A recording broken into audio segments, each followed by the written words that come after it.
নির্বাচনকে সামনে রেখে গভীর ষড়যন্ত্র হচ্ছে বলে মন্তব্য করেছেন সাবেক মুক্তিযুদ্ধ বিষয়ক প্রতিমন্ত্রী ও নারায়ণগঞ্জ ৩ আসনের সাবেক সংসদ সদস্য অধ্যাপক রেজাউল করিম। বলেন, এই ষড়যন্ত্র মোকাবেলা করতে হলে সবাইকে ঐক্যবদ্ধ হতে হবে। বিএনপির ৩১ দফা বাস্তবায়নে বৃহস্পতিবার বিকেলে নারায়ণগঞ্জের কাঁচপুর ইউনিয়ন বিএনপি আয়োজিত জনসভায় প্রধান অতিথির বক্তব্যে তিনি আরও বলেন, বিএনপি একটি মা সংগঠন।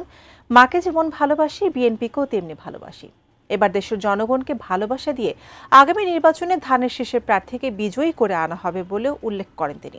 জেলা স্বেচ্ছাসেবক দলের সদস্য সচিব সালাউদ্দিন সালুর সভাপতিত্বে এ সময় আরও উপস্থিত ছিলেন সোনারগাঁও উপজেলা বিএনপির সাবেক সভাপতি খন্দকার আবু জাফর সহ অনেকেই। বিএনপি আমাদের একটা মা সংগঠন। মাকে যেমন আমরা ভালোবাসি, বিএনপিকে এরকম জন্ম থেকে আমরা ভালোবাসতেছি।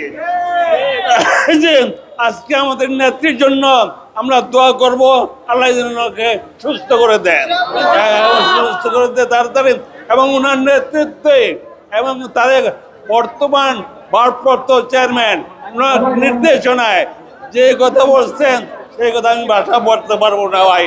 আমি বলছি মারকে যেমন আমরা ভালোবাসি, তারপর বিএনপিকেও সেভাবে ভালোবাসি, কারণ আমরা জন্ম থেকে, মানে পার্টির জন্ম থেকে আমরা সবাই এখানে জড়িত।